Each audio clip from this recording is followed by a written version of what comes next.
નમસ્કાર મિત્રો, સ્વાગત છે તમારું અમારી આ યુટ્યુબ ચેનલ ગુજરાત ન્યૂઝ 360માં। મિત્રો, ગુજરાતીઓ કાળ કચાળ ગરમી અને બફારાને કહી દો બાય બાય, કારણ કે મિત્રો હવે આકાશમાંથી થવાનું છે મેઘતાંડવ। જી હા, બંગાળની ખાડી અને અરબી સમુદ્રમાં સર્જાયેલી સિસ્ટમે ગુજરાત તરફ મોરચો માંડ્યો છે।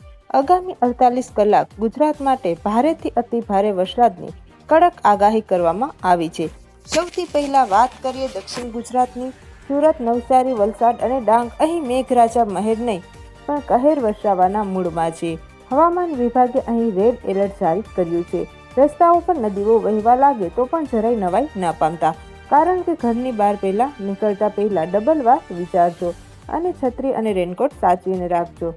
બીજી તરફ આપણા કાઠિયાવાડના આકાશમાં પણ કાળા ડિબાંગ વાદળોએ જમાવટ કરી છે। રાજકોટ, જૂનાગઢ, ગીર સોમનાથ, અમરેલી, જામનગરમાં 30થી 40 કિલોમીટરની ઝડપે પવન ફૂંકાશે।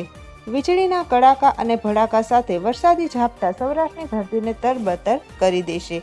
અને હા, જો તમે અમદાવાદ, ગાંધીનગર, મહેસાણા કે પાલનપુર બાજુ છો તો તમારા માટે પણ ગુડ ન્યૂઝ છે। અહીં આકરા બફારા વચ્ચે હળવાશથી મધ્યમ વરસાદની એન્ટ્રી થશે। સાંજના સમયે કામ પરથી છૂટતા નોકરિયાતો માટે ટ્રાફિક જામની સમસ્યા સર્જાઈ શકે છે, એટલે રૂટ જરા ચેક કરીને નીકળજો। હવે સૌથી અગત્યની અને એલર્ટ કરનારી વાત, આગામી 3 દિવસ ગુજરાતના દરિયો ગાંડોતુર બની શકે છે। ઊંચા મોજા ઉછળવાની અને ભારે પવન ફૂંકાવાની શક્યતાને પગલે માછીમાર દરિયાઓ ન ખેડવાની કડક સૂચનાઓ આપી દેવામાં આવી છે। પોરબંદર, ઓખા અને વેરાવળ બંદરે ભયસૂચક સિગ્નલ લગાવી દેવાયા છે। જો કે આ વરસાદ આપણા જગતના તાત એટલે કે ખેડૂતો માટે કાચા સોના સમાન સાબિત થવાના છે। મગફળી, કપાસ અને સોયાબીનના પાકને આ વરસાદથી નવું જીવન મળશે। પણ હા, ખેડૂત મિત્રોએ એટલું ચોક્કસ ધ્યાન રાખવું જોઈએ કે ખેતરમાં પાણીનો ભરાવો ના થાય, નહીંતર પાકને નુકસાન પણ થઈ શકે છે। તો દર્શક મિત્રો, કુદરતનો આ હાલાદક છતાં રૌદ્ર રૂપ જોવા માટે તૈયાર રહીજો।